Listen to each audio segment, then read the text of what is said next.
Magandang araw po sa inyo lahat. Minamahal po namin mga taga-subaybay sa programang ito. Muli po kami natutuwa na nagkasama-sama tayong muli sa pag-aaral ng salita ng Panginoon.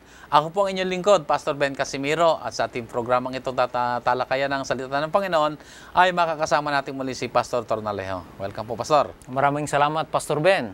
At isang maligayang araw. At sa lahat natin na mga televiewers, sana po ay atin natamo ang mga pagpapala ng Panginoon habang tayo ay sumusubaybay sa ating programa dito sa Hope Channel.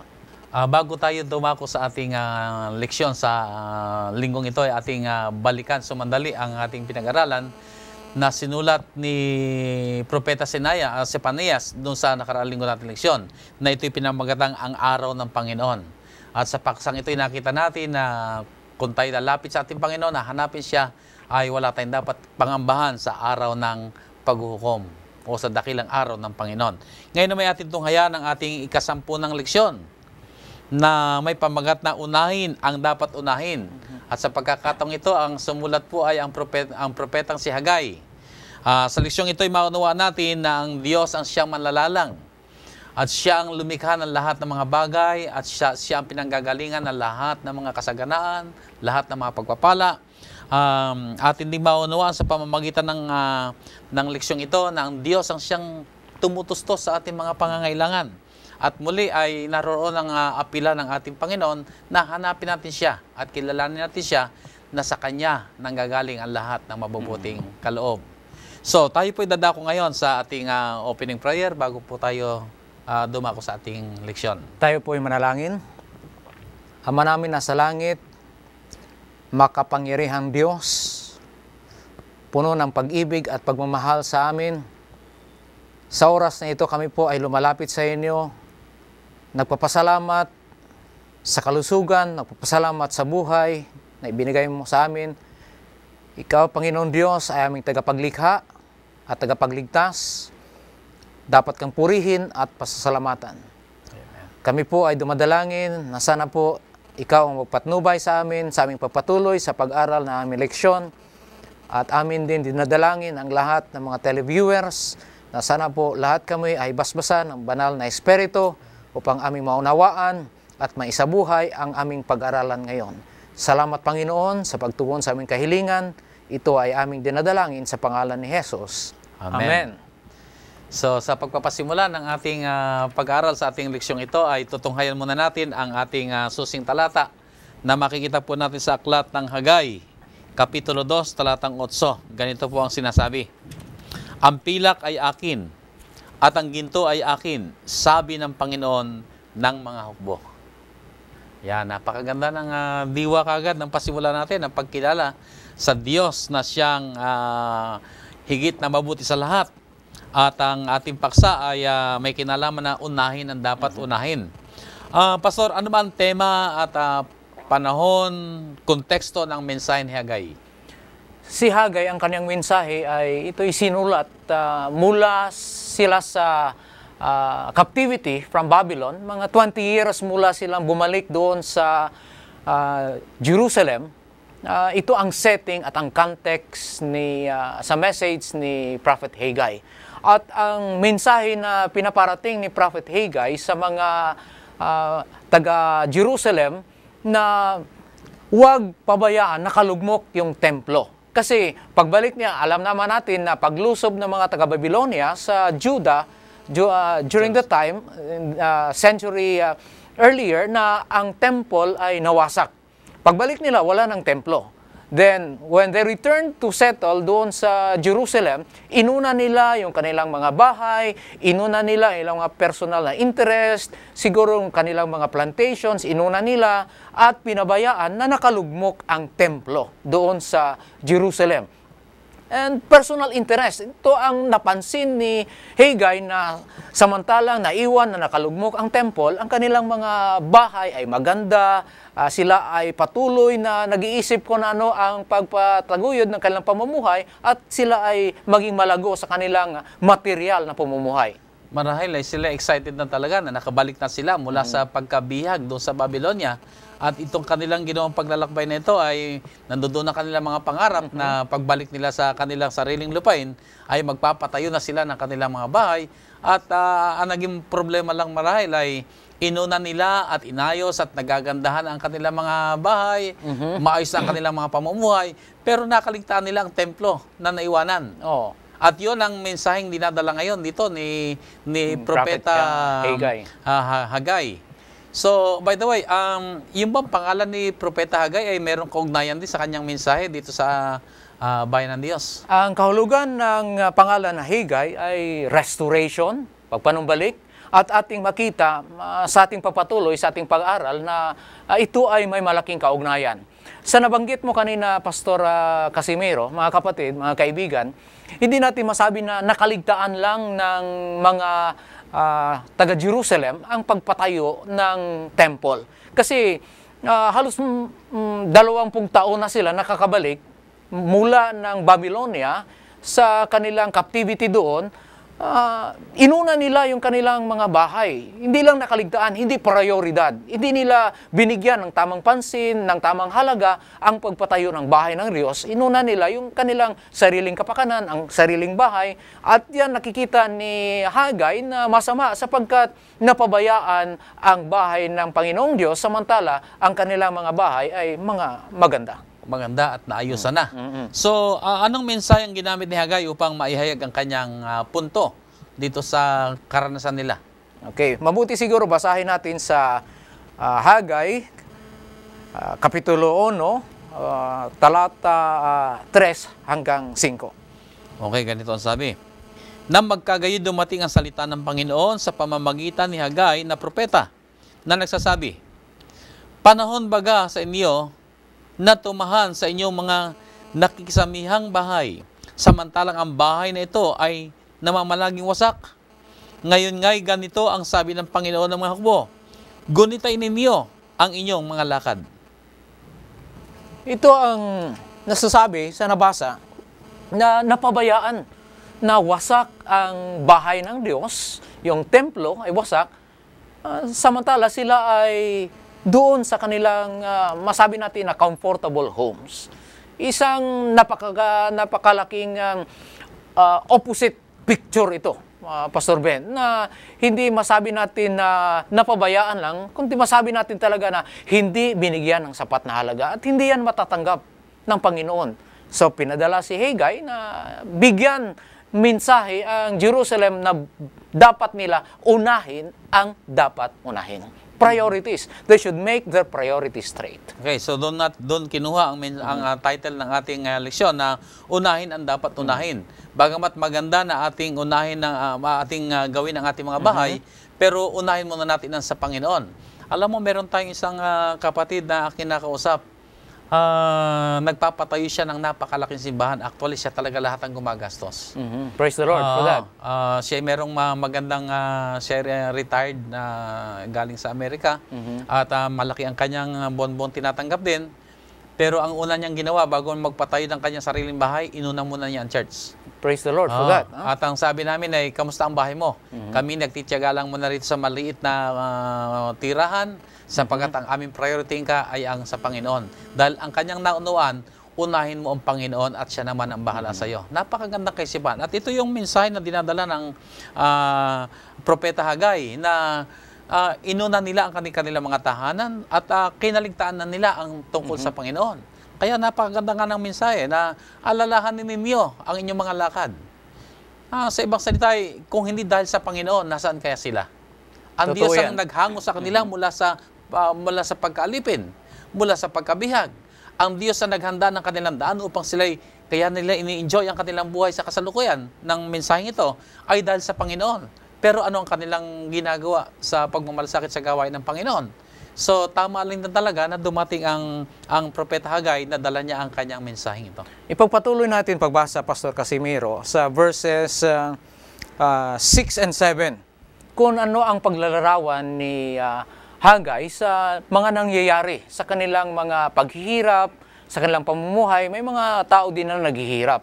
Ito ang mensahe, ipagpatuloy natin. Okay, basahin ko sa talatang 6 hanggang 7. Kayo'y nagaghasik ng marami at nagsisiani ng kaunti. Kayo'y nagsisikain, ngunit hindi kayo nagkaroon ng kahustuhan. Kayo'y nagsisiinom, ngunit hindi kayo nangagpapatirang uhaw. Kayo'y nangananamit, ngunit walang mainit. At yung kumikita ng mga pinag-arawan ay kumikita ng mga pinag-arawan upang ilagay sa supot na may mga butas. Ganito ang sabi ng Panginoon ng mga hukbo, gunitain ninyo ang inyong mga lakad. Yan ang mensahe ni Hagay. Ang kanilang paghirap, ang pagsisikap, hindi sapat yung kanilang effort sa reward na natatanggap o sa kanilang mga ani. Bagamat masasabi natin na ang kanilang mga bahay ay na-improve, ang kanilang katayuan mula sa kanilang pagbalik, mula sa captivity from Babylon ay mayroon mga progress o pag-uunlad. Subalit makikita natin sa ating binasa na parang sayang ang kanilang mga paghihirap, ang kanilang mga gawain ay hindi nagbubunga ng sapat sapagkat hindi nila nabigyan ng prioridad ang dapat nila unahin. Sa madaling sabi, makakakita tayo rito ng isang napakagandang aral o leksyon o sabihin natin prinsipyo na kapag inuna mo ang Panginoon, nandoon din ang pagpapala. Totoo yan. Pero pagka inuuna mo ang sarili mo lang at nakakalimutan mo ang Panginoon, kahit anong sikap natin ay nauuwi rin sa wala. Totoo yan. Sabihin na natin tumatanggap ng malaking sweldo, pero anong natira? At anong kabuhayan? So naroon pa rin ang kasalatan. Nandoon pa rin ang kulang. Bagamat kumakain ang wika, pero hindi naman nabubusog talaga. Ibig sabihin na hindi pa rin sapat sapagkat mayroong kulang. At ang kulang ay yung pinakamahalaga na sayang dapat na inuna ay ang Panginoon.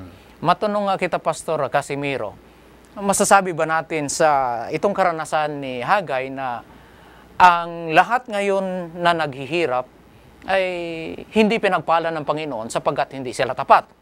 On the other hand, masabi din natin ba na ang lahat na mayayaman ay naging tapat sa Panginoon?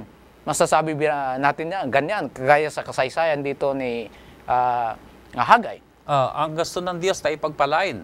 Tayo managana. Yun ang kanyang kagustuhan. Yun ang kanyang kalooban sa atin. Pero hindi naman nangangahulugan na yung mga mahirap ay hindi pinagpala. Marahil ay dumadaan din sila sa mga pagsubok. Marahil kailangan din nilang may mga dapat din silang matutunan. Pero hindi nangangahulugan na wala ang pagpapala ng Panginoon sa kanila. Totoo yan. At ang pagpapala naman ay hindi naman sa pinansyal lang. Totoo yan. Yung meron kang isang masayang pamilya na malulusog ang mga anak, ay yun ay malaking kayamanan na. At alam naman natin, may mga tao naman na kiyaman-yaman, pero gaano kalaki ang gastos nila sa kanilang kalusugan pa lang, sa kanilang mga gamot pa lamang. So, hindi natin masabi, bagamat alam po natin na ang pagpapala ng Panginoon ay maraming pamamaraan, ay hindi naman nangangahulugan na yung mahirap ay hindi pinagpala at yung mayaman lang ang siyang pinagpala. Praise the Lord. I like the point na dinala mo bago lang na yung success ay hindi lamang natin ma-measure sa pamamagitan ng mga material blessings, material things. Mga kapatid, mga kaibigan, yan ang karamihan, ang paningin ng karamihan na yung tagumpay ng isang tao, doon lamang nabatay sa kaniyang pera, kung ano yung bank account niya, ano yung sasakyan na kanyang dinadala, anong kanyang pananamit, yan ay masasabi natin na batayan. Subalit hindi yan yung the complete measure kung ano ang natanggap natin na panalangin. Ang sabi mo kanina na ang blessing kagaya ng happy family, kalusugan, yan ay mas mahalaga, di ba, Pastor Casimiro? Yan ang mas mahalaga at yan, bigyan natin pansin ang dagdag dito na ang spiritual blessing na natamo natin. Kasi sabi sa Matthew 6:33, alam naman natin yan, it's a common text. Sabi, seek ye first the kingdom of God, and all these things shall be added unto you. But most important there, ang mas mahalaga, yung spiritual na mga blessings. Sa isang banda naman, Pastor, ay gusto ko rin tingnan naman yung kalagayang may mga tao talagang simple lang ang buhay, maligayan sila roon, para sa kanila, ang kanilang pangangailangan na natutugunan, bagang matitingnan natin na mahirap lamang. Meron naman ding mga mayaman, pero alam natin, salat pa rin. Salat pa rin. So siguro tingnan natin ang kalagay na gaano ba kalaki ang pangangailangan mo at palaging kulang. Pagka gano'n ang sitwasyon natin na laging kulang, marahil ay may problema. At marahil kung ititrace natin ito, baka nakakalimot din siya sa ating Panginoon. Kasi mahirap natin sukatin kasi yung pagpapala na tinitingnan natin. Yung mahirap, may mahirap na pinagpala. Masaya sila at wala silang mga sakit. At maligaya sila sa kanilang pamumuhay. At hindi nila nakikita na may mga pangangailangan silang malaki o anuman. Pero may mga mayayaman, alam natin, na laki ng problema rin. So, ang punto ko ditong gustong tingnan ay doon sa ating mga basic need. At ang need, iba-iba rin. Ikaw ba'y palaging kulang o palaging may hinahanap na hindi ka maligaya? Siyasatin mo rin ang iyong buhay. Totoo yan. Mamayaman Dapat natin ka o gawin yan. mahirap ka, siyasatin mo. Baka ikaw ay nagkukulang din. Kagaya ng mga kalagayan ng mga Israelita na nagbalik doon sa Jerusalem na sige ang kanilang trabaho pero nauwi sa wala. Bakit? Sapagkat meron din silang nakakaligtaan. So siyasatin din natin ang ating mga buhay. Balikan natin yung case ni Hagay. Masabi pa natin, Pastor Casimiro, na sa panahon ngayon, mayroon din tayong mga challenges or problem kagaya ni Hagay na napabayaan yung bahay ng Panginoon. Maganda ang ating bahay, comfortable tayo, subalit yung church natin napabayaan. It's a great challenge. Masabi pa natin na totoo yan, nangyayari yan ngayon. Pastor, alam mo, ako'y naniniwala talaga itong mensaheng ito ni Hagay sa panahon ng Israelita ay very relevant sa ating panahon ngayon. At sabi natin, napapanahon. Bakit? Ay marami talaga tayong mga kapatid na mauunlad na rin ang buhay. Pero yung mga simbahan natin ay parang matagal na hindi pa matapos. At marami tayong mga church na sabi natin marami pang dapat ayusin. At kung ito'y tumatagal na, at samantalang ang mga kapatid naman at mga miyembro natin sa church ay okay naman ang buhay at sila naman nag-enjoy ng buhay, ay baka magsugo uli ang ating Panginoon ng propetang Hagay upang sabihin pa uli itong nabanggit na rito, na kayo ay nagsitrabaho ng trabaho, kayo kumakain, kayo umiinom, at ganyan ang inyong buhay, napapabayaan ng kanyang templo.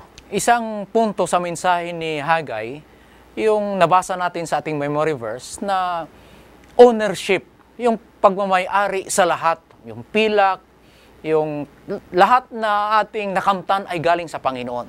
Sa isang bagay, kung ating pinabayaan ang bahay ng Panginoon, it is just like parang hindi natin kinikilala na ang Panginoon ay siya ang nagbigay nitong lahat sa atin. Parang sinasabi natin na akin ito, hindi dapat natin ibahagi ito sa bahay ng Panginoon sapagkat ako ay naghihirap para makamtan itong mga material na bagay. Subalit at ninabasa kanina na ang silver, the gold is of God. So therefore, kung yan ay ating tinanggap sa ating buhay, dapat nating bigyan pansin na ibahagi upang ating mapaganda ang bahay ng Panginoon. Dito makita natin, ang sabihin ng Panginoon yun ay actually ito isang pagpapaalala na anuman ang ating tinatanggap, yan naman ay gintuman yan o pilak, yan ay pangkaraniwang kayamanan sa kanilang panahon noon, na ang pinag-usapan ay ilang timbang ng pilak, ilang timbang ng ginto. So yun ang kanilang kayamanan ngayon. At doon ay pinapaalala ng Panginoon, ang lahat natin tinatangkilik ay sa Kanya. Tayo yung mga katiwala lamang. Hangad ng Diyos na tayo umunlad. Hangad ng Diyos na tayo ay pagpalain. Pero may panukala siya, hindi lamang tayo, kundi sa pamamagitan ng pagpapalang ating tinanggap, ang Kanyang banal na gawain din ay ating naipagmamalasakit at naitataguyod. So, napakaganda na tayo magkaroon ng pagkaunawa. Kung ano man yung tinanggap natin, yan man isweldo natin, yan may pinaghirapan natin, pero tandaan natin, kung hindi dahil sa Diyos, wala tayong lakas at wala tayong karapatan na tanggapin ang mga bagay na yon. Amen. So wag nating kakalimutan, ang Panginoon pa rin ay dapat natin palaging alalahanin. At bilang isang tapat na katiwala, wag natin sarilinin lahat ang mga bagay na tinatangkilik natin, kundi alalahanin natin may Diyos na nagmamay-ari nito. Now, dito sa ating pag-aaral ay nakita natin si Propeta Hagay ay isang matagumpay na propeta. Paano mo papaliwanag na ang kanyang paglilingkod ay naging matagumpay? Basahin natin sa Hagay, Kapitulo 1, talata 13 hanggang 14. Dito natin naibatay na tayo ay makasabi na naging matagumpay yung misyon at mensahe ni Prophet Hagay. Okay, aking basahin sa talatang 13 hanggang 14. Na magkagayon nagsalita si Hagay, na sugo ng Panginoon ayon sa pasugo ng Panginoon sa bayan, na nagsasabi, ako'y sumasa inyo, sabi ng Panginoon. At kinilos ng Panginoon ang kalooban ni Zorobabel na anak ni Shealtiel na gobernador sa Huda, at ang kalooban ni Josue na anak ni Josadak na pangulong saserdote, at ang kalooban ng buong nalabi sa bayan. At sila'y nagsiparoon at nagsigawa sa bahay ng Panginoon ng mga hukbo sa kanilang Diyos. Napakaganda, Pastor Casimero. Mga kaibigan, mga kapatid, yung panawagan ni Hagay, ang mga pangulo ng Israel, ang mga saserdote, yung saserdote ay tumugon. There was a positive response at lahat ay nagtulong-tulong upang maipatayo muli ang bahay ng Panginoon. Kung natin maalala, yung ma-remember natin, yung mga nakaraan natin na lesson, yung mga pangulo ng Israel, pangulo ng Juda, sila ay nagmamatigas. And so, yung kanilang mga followers, nabigo. Nabigo. In this case, si Hagay, ang kanyang panawagan, tinugon ng mga pangulo, they gave a positive response, yung religious leader, yung political leader, pangulo ng society, ng lipunan, at mga tao, silang lahat ay nagtulong-tulong, mga kapatid, mga kaibigan, at pinatayo muli ang bahay ng Panginoon. Isang napakagandang story, positive response to the call, and God's work naging progressive, Pastor Casimiro. Yan, napakasarap. At tayo naman ay pare-parehong mga leader na tinawag ng Panginoon at kanyang mga lingkod. Kung tayo pamimiliin, talagang gusto natin, ganito yung uri ng paglilingkod natin. Totoo yan. Na kung ano yung pinagawa sa atin, kikilosin ng Panginoon. Ang Panginoon pa rin ang kikilos. Na ano pat, sa panahon ni Hagay, lahat ay nakilos. Ang mga leader, ang gobernador, ang mga sacerdote, at ang lahat ng mga nalabi na bayan ng Diyos ay nagkaisa at itinatag ang templo. So makikita natin, Pastor, dito na sa unay merong sumbat na ibinigay. Pero nabawi. Nabawi yung pangyayari, yung sumbat ay nawala sapagkat nung pahayagan sila ng mensahe, ang mga tao ay tumugon ng positibo. So batay dyan, Pastor Casimiro, masasabi natin na successful din ang ministry ni Hagay sapagkat positive ang tugon ng mga pangulo, positive ang tugon ng mga tao at na-accomplish ang kaniyang objective na ang bahay ng Panginoon ay mapatayo muli. Gusto ko tingnan na bilang isang leader sa ating iglesia, ay gusto ko tingnan na masarap yung ating mga kapatiran ay kung may programa tayo sa church ay nagkakaisa at sinusuportahan. Ilagay naman natin ang sarili naman natin bilang mga miyembro ng church. Gusto natin magtagumpay ang gawain ng Panginoon. Kung sino man ang nangangasiwa dyan at hinirang na maging leader, bakit hindi rin tayo magkaisa? At ibigay natin ang suporta natin at tayo magtulong-tulong. Anyway, ang lahat naman ng ginagawa natin ay para sa Panginoon. Kung may credit man na gusto tatanggapin ang leader sa matagumpay na gawain ng Panginoon, but above all, huwag natin kakalimutan, ang lahat ay ginagawa natin para sa Panginoon. In one aspect, gusto ko balikan ang point ni Hagay in the challenge. Kasi sa kasalukuyan, marami tayong mga churches na napabayaan na hindi tapos.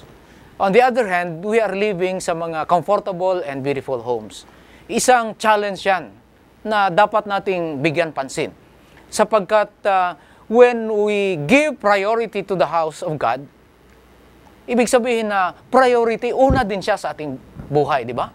Kung natin napabayaan sa physical aspect ang kaniyang church, ang kaniyang building ng Panginoon at inunang sa atin, meaning to say na ang Panginoon ay hindi mahalaga sa ating buhay. Yan ang pinapaalala ni Hagay in the first place na unahin ang dapat natin unahin. Give priority. First things first. Sapagkat kung unahin natin ang ating sarili, ang Panginoon ay huli o pangalawa, ang ibig sabihin sa ating buhay, God is not first and very important. Mahalagang punto yun na dapat natin sa alang-alang. Kaya nga po yung ating leksyon nga sa linggong ito ay unahin ang dapat unahin. So bilang mga tagasunod ng ating Panginoon, ay sana po maalala natin palagi, kilalanin natin sino ba tayo at sino ba ang Diyos. Siya ang may-ari ng lahat ng mga bagay. Siya nagmamay-ari sa atin. Ang ating hininga, ang ating lakas, ang ating kagalingan, ang lahat ay sa Kanya. Totoo yan. So huwag natin kakalimutan sa anumang mga bagay, konsultahin natin siya bilang ating Diyos at Panginoon ng ating mga buhay. Napakaganda ng mensahe na dinala ni Hagay na ipinakita niya ang larawan ng templo ng Panginoon at tumugon ng mga tao. Very positive. Ano pa ba ang ibang mensahe niya na dinala sa bansang Israel? Basahin natin ang Hagay, Kapitulo 2, talata 6 hanggang 9. Dito may makukuha pa tayo ng mga magandang leksyon upang ma-apply din natin ang mensahe ni Hagay sa ating present experience. Aking babasahin mula talatang 6 hanggang talatang 9. 9. Okay. Sapagkat ganito ang sabi ng Panginoon ng mga hukbo, minsan na lamang, sandaling panahon, at aking uugain ang langit, at ang lupa, at ang dagat, at ang tuyong lupa. At aking uugain ang lahat na bansa, at darating ang mga bagay na nais ng lahat na bansa, at aking pupunuin ang bahay na ito ng kaluwalhatian, sabi ng Panginoon ng mga hukbo. Ang pilak ay akin, at ang ginto ay akin, sabi ng Panginoon ng mga hukbo. Ang huling kaluwalhatian ng bahay na ito ay magiging lalong dakila kaysa dati, sabi ng Panginoon ng mga hukbo. At sa dakong ito ay magbibigay ako ng kapayapaan, sabi ng Panginoon ng mga hukbo. Ang essence o ang tema ng puntong ito, Pastor Casimiro, nang naitayo na ang temple, ito ay maituring natin na sa terminology na second temple, kasi ang temple na una ay itinayo ni Solomon. At kung nating pag-aralan, itong templo na ito, mga kapatid, mga kaibigan, ay napakaganda. This was a building na hindi maikukumpara sa kaluwalhatian. It was a glorious, magnificent building. The Temple of Solomon. Ngunit kung ikumpara natin ang temple na itinayo pagbalik galing sa captivity, parang inferior. Mas mababa yung quality. Hindi kasing ganda. Yung kaluwalhatian parang hindi kasing ganda sa templo na itinayo ni Solomon. Subalit ang sabi dito na itong bahay ng Panginoong Diyos, itong bahay ng Diyos ay mas malaki ang kanyang kaluwalhatian. It is more glorious, more ang splendor ng temple na ito not in the physical aspect. In the part na ang Panginoong Hesukristo mismo ay mag-visit dito sa temple na ito.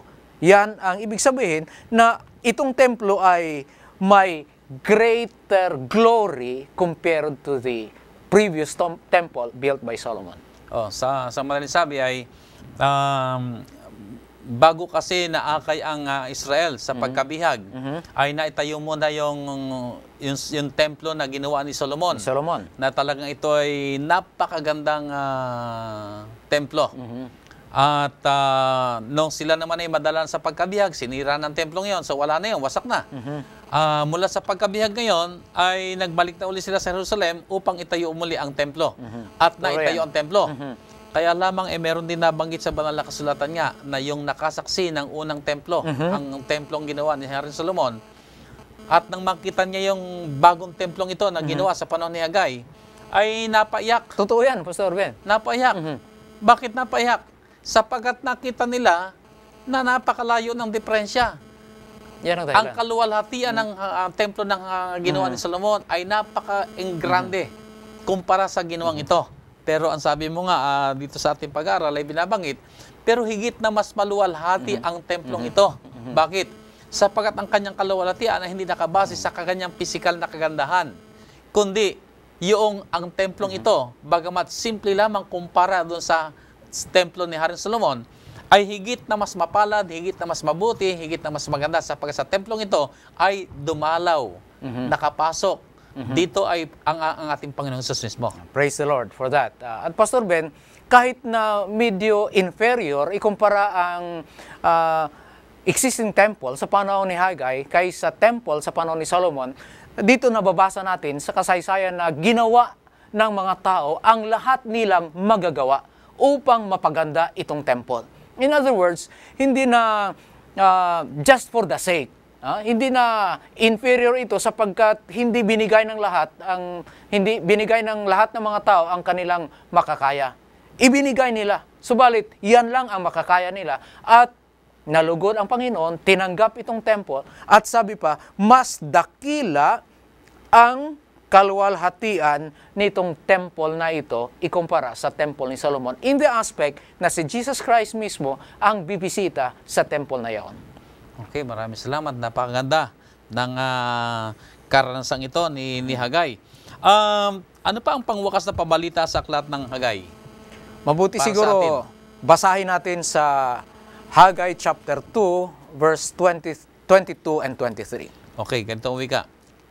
At aking guguluhin ang luklukan ng mga kaharian, at aking gigibain ang lakas ng mga kaharian ng mga bansa, at aking gugulin ang mga karo, at yaong nagsisisakay sa mga iyon, at ang mga kabayo at ang mga sakay ng mga iyon ay mga huhulog, ang bawat isay sa pamamagitan ng tabak ng kanyang kapatid. Sa araw na iyon, sabi ng Panginoon ng mga hukbo, kita'y kukunin, O Zorobabel na aking lingkod, na anak ni Sitiel, sabi ng Panginoon, at gagawin kitang pinakapanatak, sapagkat pinili kita, sabi ng Panginoon ng mga hukbo. Ito ang napakagandang mensahe. Sa pamagitan ni Zorobabel ay an example na gamitin tayo ay matatakan. In other words, ito ay nagpapakita na tayo ay nabilong sa Panginoon. In other words, si Hagay nagsasabi sa mga katawan that God will own them sa pamagitan ng paggamit ng singsing na panatak. In other words, God will imprint His sign and His seal to us, not only upon Israel or Jerusalem during the time, kundi para din sa atin ngayon. So in other words, ang mensahe ni Hagay nagpapakita sa tinatawag natin na ownership, pagmamay-ari ng Panginoon sa lahat ng kanyang sambayanan. And it is an assurance para sa ating lahat. Hindi lamang sa panahon ni Hagay. Okay, maraming salamat. So makita natin, sa leksyong ito ay makita natin si Propeta Hagay ay isang mapalad. Napakapalad na lingkod ng Diyos o isang propeta sapagkat sa kanyang mga misyong ginawa ay nakita natin ang kanyang pagtatagumpay. May sumbat siyang dinala, may mensaheng dinala sa Israel at tumugon. At aking tinitingnan ng isang implikasyon nito sa ating kapanahunan na tayo rin ay dinadalhan ng pabalita ng Panginoon. Anong ating ginagawa? Sana tayong lahat, mga kaibigan, mga kapatid, kagaya ng panahon nitong si Hagay, nang si Hagay ay maghayag ng pabalita ng Panginoon, silang lahat tumugon. Sana po sa ating panahon, tayo rin ay tutugon. Sana po'y bawat isa sa atin, hawak kamay, shoulder to shoulder. Amen. Magkaisa, itayo natin ang templo ng Panginoon. Sa lugar nating ginagalawan, itaas natin ang karangalan ng Panginoon. Yan ang isang implikasyon, napakagandang leksyon sa ating pag-aaral sa leksyong ito. At hayaan po natin sa pamamagitan ng ating pagkakaisa at pagtutulong-tulong, ang pangalan ng Panginoon ay maluwalhati, maitaas sa lugar na kung saan naroon ang ating simbahan. Ano pang iyong masasabi, Pastor, sa ating huling mga pananalita pa sa aklat nito? May ugnay natin yung pangalan ni Hagay, di ba? Restoration. Dito na numbalik yung kaluwalhatian ng Panginoon, itinatag ang temple, at masasabi natin na sa kanilang pagka-captive sa Babylon, the glory of God departed from the temple. Ngayon na ibalik ang temple, nanumbalik yung kaluwalhatian ng Panginoon. At may mga leksyon din na tayo na dapat matutunan dito, na dapat natin unahin ang mga bagay. Mga kaibigan, mga kapatid, unahin natin ang mga bagay na dapat nating unahin. Ang katanungan, ano ba ang ating prioridad? Ano ba ang mas mahalaga sa ating buhay? Sa kasaysayan ni Hagay, ang mga tao na gumawa ng dapat nilang gawin, ang sabi ni Hagay, fear not, hindi kayo matakot, sapagkat ang Panginoon ay kayo ay pag-aari ng Panginoon. Hindi kayo dapat matakot. Gawin lang ninyo ang iyong dapat gawin, unahin ang dapat unahin, at ang Panginoon magalak sa iyong mga gawa. Isa pang leksyon na akin nakikita rito ay yayamang inaangkin ng Panginoon ang lahat ng ginto at pilak ay Kanya. Ang isang mensahe nun sa akin, wala akong dapat ikatakot o dapat pangambahan kung saan ako kukuha ng salapi para itustos sa Kanyang gawain. Meron akong isang malakihang isinasagawang krusada ngayon dito sa Matnog. Dito ay isang malakihang gawain na kung saan gusto namin maikalat ang pag-ibig ng Panginoon sa lahat ng mga tao sa lugar na yon. Ito'y nangangailangan ng malaking pananalapi. Pero sasabihin ko sa Pastor, ako hindi nababahala sa pananalapi. Bakit? Sapagkat ito'y gawain ng Panginoon. Ang Diyos ay nagsasabi, akin ang ginto, akin ang pilak. Ang ibig sabihin nun sa akin, wala akong dapat ipangamba. Kung anong kailangan sa gawain ng Panginoon, siya ay magkakaloob. So, kung kinakailangan itayo ang malaking simbahan, itayo natin ang malaking simbahan. Sapagkat ang Diyos ang magkakaloob. At tayo ngayon ay kinakailangan na lang natin gawin ay magkaisa at magtulong-tulong, ipahayag ang pananampalataya, hayaang magkaroon tayo ng mithiin, maitatag ang templo ng Panginoon. Amen. At sa lugar na yan, maluwalhati ang kanyang banal na pangalan. Praise the Lord. So, minamahal ko mga kapatid at mga kaibigan, napakaganda ng ating talakayan, subalit maiksi lamang ang ating panahon. Sa ating pong pag-aaral na ito ay tinitiyak ng Panginoon ang kanyang presensya ay mananatili sa atin hanggang sa kawakasan ng sanlibutan. At ipinapaabot din ang ating leksyon na ang hangarin ng Diyos tayo kanyang pagpalain. Ang hangarin ng Diyos tayong lahat ay umunlad. Huwag lamang tayo makakalimot. Unahin lamang natin ang dapat unahin. At ang Diyos ang bahala sa lahat nating pangangailangan. Tama pa rin yung sinabi sa aklat na Mateo 6:33. Unahin muna natin ang kanyang kaharian, ang kanyang katuwiran, at ang lahat ng mga bagay na ito. Alin yung tinutukoy? Yung ating mga pang-araw-araw na kapangangailangan, yung ating mga gustong hilingin. Ang lahat ng mga bagay nito ay idadagdag na lamang. Tama yan. So, minamahal ko mga kapatid, ang Diyos ay nakahanda magpala. Ang kanyang presensya ay sa ating palagi hanggang sa kawakasan ng sanlibutan. Sana po mga kapatid, kung bumalik ng ating Panginoon sa lupang ito, at kuhanin na niya ang lahat ng kanyang mga hinirang, tayong lahat ay masumpungang mga tapat na naging katiwala. At kung magkagayon ay madidinig natin ang matamis na paanyaya ng Panginoon, pumasok tayo sa kanyang kaharian na kanyang inihanda mula pa ng lalangin sa libutan. At kung magkagayon, maranasan natin ang kagalakan ng Panginoon magpakailan-kailanman at hindi na tayo mapapahiwalay mula sa kanyang presensya. Amen. Muli po, minamahal namin mga kapatid at mga kaibigan, maraming salamat po na kayo patuloy na nariyan at tayo'y nagkakasama-sama sa pag-aaral na ito at tayo pinagpapala ng Panginoon. Tayo po'y dumako muli sa ating pananalangin. O dakila at banal naming Diyos, kay dakila po ng inyong pag-ibig sa bawat isa amin. Kuminsan kami, Panginoon, ay nakakalimot, subalit nariyan kayo at nakahanda lamang magsugo ng inyong mga lingkod upang palalahanan kami. Kayo ang siyang gumagawa rin sa aming mga puso upang kami makatugon ayon sa inyong banal na panukala.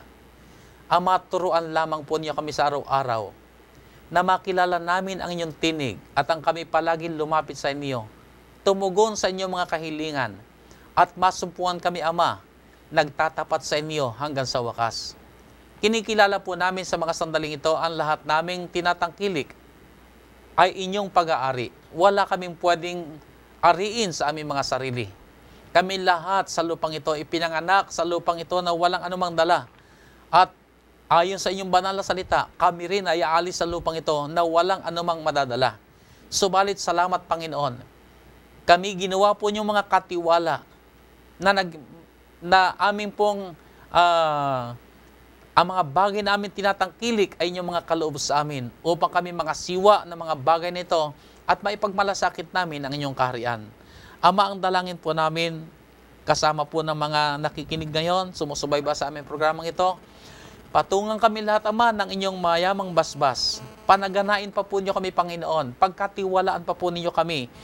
Paunlarin pa po niyo, Panginoon, ang mga bagay na amin tinatangkilik at upang kung magkagayon, kami po ay makapagmalasakit pa sa inyong banal na gawain. Amen. Gamitin niyo po kami, Panginoon, mga kasangkapan sa inyong nagtatapos na gawain. Gamitin niyo po kami, Panginoon, mga daluyan na mga pagpapala upang kung magkagayon, saan man kami naroon, maluwalhati lamang ang inyong banal na pangalan. Salamat po, Ama, sa pagtugon sa aming mga dalangin. Alang-alang po ang lahat sa banal na pangalan ng aming Panginoong Hesus. Amen. Amen. Muli po ay maraming salamat sa inyong lahat, minamahal na mga kaibigan. At ako po ay meron din isang panyali sa inyong mga kapatid at mga kaibigan. Kasalukuyan po namin isinasagawa ang malakihang pangangaral dito sa Matnog, Sorsogon. Idalangin niyo po na sa aming pong pagbabahagi ng dakilang pag-ibig ng Diyos, mas marami pa ang makakilala sa Kanya at tumugon sa Kanyang pag-ibig at magmana ng buhay na walang hanggan. Sa inyong lahat, mga kaibigan, maraming salamat. Pagpalain po kayong patuloy ng ating dakilang Diyos at tagapagligtas.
The broadcasting all started from Antipolo, Rizal.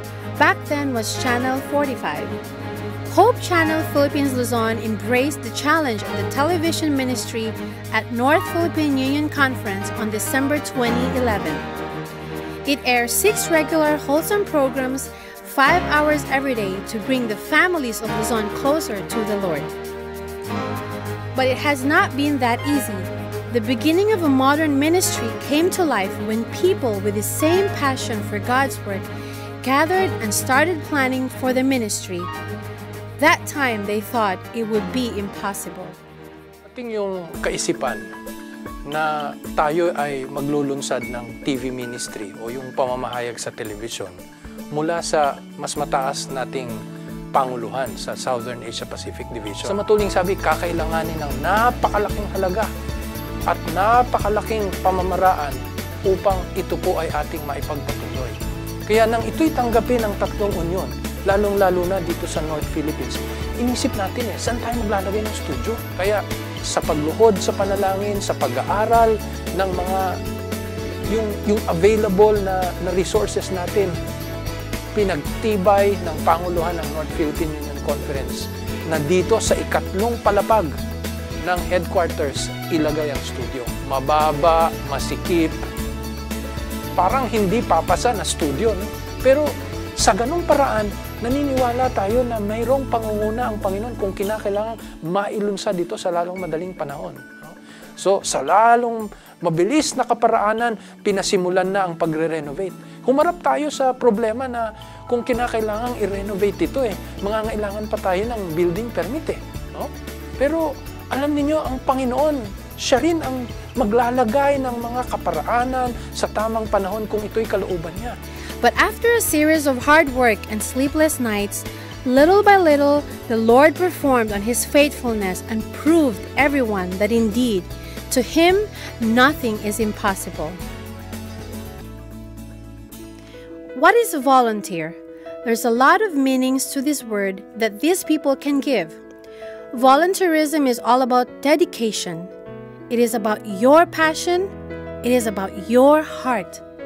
A volunteer is someone who is willing and has dedication to do God's work, has passion to deliver, and has a heart of service. Alam nyo, kung ang pag-uusapan ay volunteerism, may nauna po sa atin At yan ay walang iba kundi ang ating Panginoong Hesus. Siya ay nagkusa na siya ay pumunta dito sa atin upang sa pamamagitan ng kanyang pagkukusang yun, matugunan ang pangangailangan na malaki ng tao. Malaki ang hamon sa atin at sa maraming pagkakataon, nakikita natin naman yan, naunawaan natin, wala tayong sapat na kakayanan may kinalaman sa pananalapi. Alam natin, tayo nagtitiwala na ang Panginoon ay siyang magbibigay sa atin ang ating pangangailangan. Pero sa kapanahonang ito na marahil sinusubok ng Panginoon ang ating pananampalataya at hindi natin alam kung kailan tayo magkakaroon ng sapat na kakayanan sa pananalapi sa gawain ito upang ang gawain ito ay mabilis nating mapalaganap at matapos ang ipinagkaloob sa atin na tungkulin ng ating Panginoon na walang iba kundi ang pangangaral ng Ebanghelyo. Alam na Diyos kung saan naroon ang inyong puso. Bilang voluntaryo sa Hope Channel Philippines, una, ako'y nagpapasalamat sa Panginoon, ako ay napabilang dito. Kaya, ang mahalaga ho dito, bilang kabahagi ng Hope Channel, yung ating pagtatalaga, yung ating dedication. Huwag po tayong mag-atubili na suportahan ang gawain po ng Hope Channel. Napakarami pong pagsubok ang aming naranasan nang kami po yung sumali rito. Naalala ko nga sa ting aming mapag-uusapan ni Edward, kung alalahanin po namin, ipinaranas po ito ng ating Panginoon upang ang ating pong gawain dito sa Hope ay lumago. Yung pagsubok sa buhay natin, palagi at palagi na darating sa ating buhay. Ang hamon ngayon ay nasa sa atin. Kung ang mga hamon na ito ay ating titingnan sa isang positibong aspekto.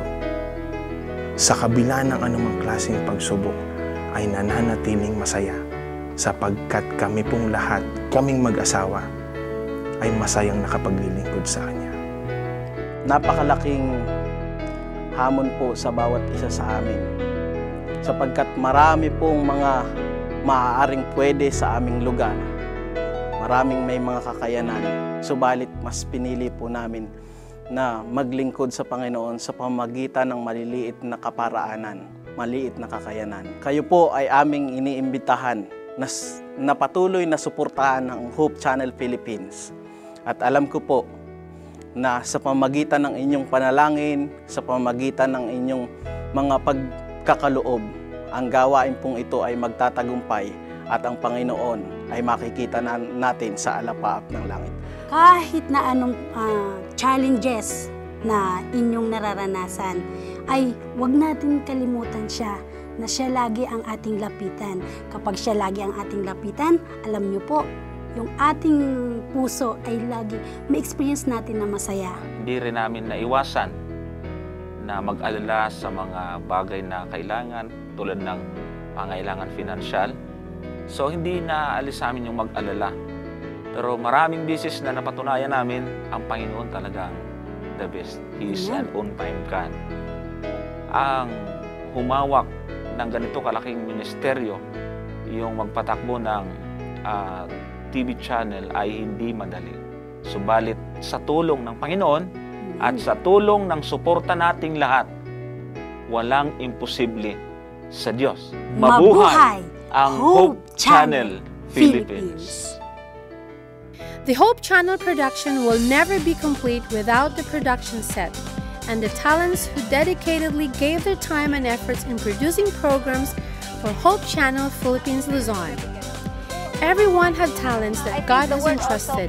It may be your choice to use these talents for the finishing of God's work or not. But these people have already made their decision, that is, to serve the Lord. Kaya aking kayong lahat inaanyayahan, mga minamahal, na inyong patuloy na subaybayan ang palatuntunan ito sa Hope Channel, sapagkat kami nakakatiyak na sa inyong masugid na pagsubaybay, makikinabang po kayo. Now, guesting here in this program gave us the chance to share that burden. So I could say that it has lifted us spiritually. So it has helped us a lot. Thank you so much for these kind of programs. It was truly a blessing. And during the shoot, naramdaman talaga namin yung kakaibang ambience na pinakita nila sa amin. Wala kang makikita sa kanilang parang nagagalit or what. Talagang mapaparamdam nila sa'yo na sige lang, okay lang yan. And then, hindi ko kasi ito nakita sa iba eh. One virtue that I found and saw in this crew is yung kanilang patience. And dyan sa virtue na yan, dyan mo makikita yung Christianity. Kaya nga mga kapatid,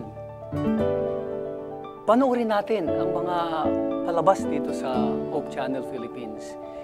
Kumpletos recados ito, no? Lalo na ang mga family shows, ang mga spiritual shows, all of this, lahat ito ay makakatulong sa pagpapalago ng ating pananampalataya. Alam niyo ho, nung kami naimbitahan dito sa Hope Channel, meron ho kakaibang saya ho akong naramdaman. Kakaiba ho yung pakiramdam pagkasama mo ang buong pamilya mo na maglilingkod sa Panginoon. Maganda hong makita na ang ating buong pamilya ay sama-sama na maglilingkod sa Diyos.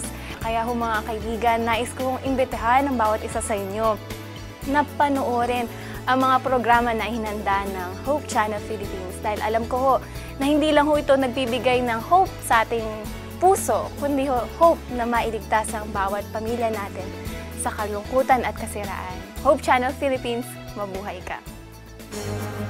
The operations of Hope Channel Philippines Luzon will never be complete without the fuel that runs it. A project that encourages the brethren called 20 pesos or more was launched to support the financial need of this media ministry. In the wide scope of Hope Channel Philippines, you will find people who are without question in supporting the ministry, people who made a commitment to follow and push the ministry until the day the Lord comes back. Malaki po aking paniniwala na marami po pong gawain na dapat tapusin, lalo na sa panahon ito. Isa sa mga epektibong pamamaraan ay yung TV ministry. Ako'y sumusuporta talaga ng buong buo kahit kukunti yung aming kinikita. Mayroon kaming inilaan para po masuportahan po itong programang ito kasi naniniwala po ako kahit ako mangangaral din, mayroon pong mga lugar na hindi namin kayang mapuntahan at ito'y mapupuntahan po sa TV ministry. Iniimbitahan ko po ang lahat ng mga kapatid, no? Kung saan man kayo ngayon, kung taga saan man kayo, kung ano man ang kalagayan nyo sa buhay, suportahan po natin ang TV ministry, ang Hope Channel.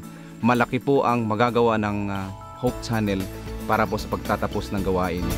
We're very happy to let you know that the church has come up with a scheme where each member of the church could participate in the advancement of God's work through the television ministry. And this is only by way of allowing ourselves in providing finances or little contribution towards this project. The scheme of giving 20 pesos per week, which is when given in 52 months, in 52 weeks, in a month, we will come up with a sizable amount to be able to put up our own stations and would connect these stations all over the Philippines. And that becomes a network.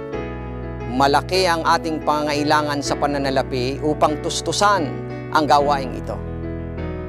Alam ninyo, kung tayo ay magkakaloob 20 piso linggo-linggo sa loob ng isang taon, hindi lamang 1,000 ang ating maiipon. Kung hindi, ito ay mahigit na 10 milyon. Aabutin pa nga ng mga 16 na milyon eh. And so we would request every church member to get involved into this project by envisioning some ways wherein they could be able to help in this kind of project that the church has envisioned. Kapag itong 20 pesos na ito ay nanggagaling sa ating puso at ito ay ating itinatalaga para sa gawain ng Panginoon, ang ating 20 pesos ay malaki ang magagawa para sa gawain ng Panginoon. Maliit na halaga, subalit maraming kaluluwa ang madadala sa paanan ng ating Panginoon. Maliit na halaga, subalit may liwanag na madadala sa kadiliman ng sanlibutan.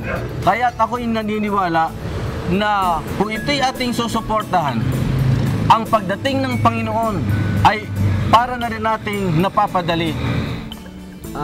Akin pong sinusuportahan ang gawain ng Hope Channel sapagkat ang gawain na ito maraming kaluluwa na madadala sa paanan ng ating Panginoon sapagkat napakahalaga ang kaligtasan ng isang tao. Kaya mga kaibigan at mga kapatid, akin ko po kayong iniimbitahan na suportahan ang gawain ito ng Hope Channel. Ang pabalitang ito ay mapaabot sa mga tao upang tanggapin din nila ang ating Panginoong Jesucristo bilang kanilang tagapagligtas. Bawat 20 piso na ipagkakaloob mo, dadalhin sa impapawid sa loob ng bawat tahanan ang isang pag-asa na hindi masusumpungan sa anumang bagay. Kaibigan, sa bawat 20 piso na ibibigay mo, dadalhin natin ang katotohanan sa bawat tahanan. At sa bawat 20 piso, mag-asawa na lalong paigtingin ang pagmamahalan. Sa bawat 20 piso, maililihis natin ang maraming tao sa tiyak na sakit at kamatayan. Sa bawat 20 piso, ihahatid natin ang tunay na pabalita ng pag-asa sa tahanan. Ano pa kaya kung hihigitan natin ito? Tunay na lalong mas marami ang makikinabang sa pabalita na dala natin sa bawat programa dito sa Hope Channel. Kaibigan, dalangin mo na lalo kang bibigyan ng Panginoon sa bawat pagnanais mong makatulong, sa bawat pagnanais mo na makapagbigay, dadagdagan ng Diyos ang iyong maaring ipagkaloob sa Kanya.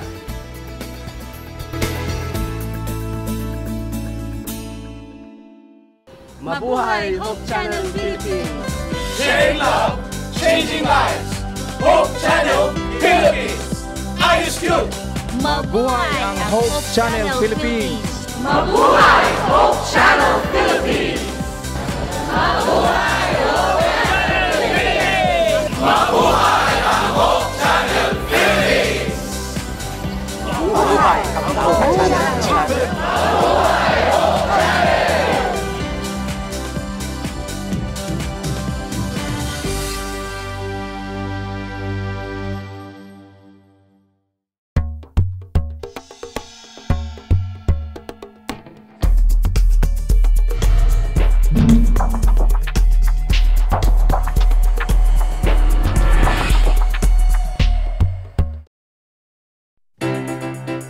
From the 7,107 islands of the Philippines comes our sun-kissed warm congratulations to Hope Channel's newest milestone. We are proud to be a part of the Hope Channel team. This is the Lord's work. He will carry us through. And Team Philippines is with you all the way. Worldwide Ministry of the Hope Channel.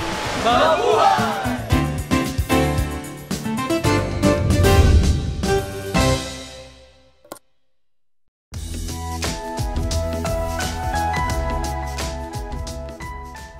The issue of domestic violence is often approached from the perspective of women, usually men abusing women. But I wonder, Willie, are there cases of men being abused by women? Indeed, about 25% of the reported cases of abuse, it's of men being abused by women. Of course, the larger portion is women being abused, 75%. And every time it happens, it's a serious matter. We need to take it seriously. If people tell us they're being abused, we need to believe them. Absolutely. Whether it's a man or a woman, we need to get them help immediately. Let them understand that it's not God's will for anyone to be abused. We can direct them to a local center or the domestic violence hotline of your area or national or international centers. Please get help if you feel that you are a victim of domestic violence.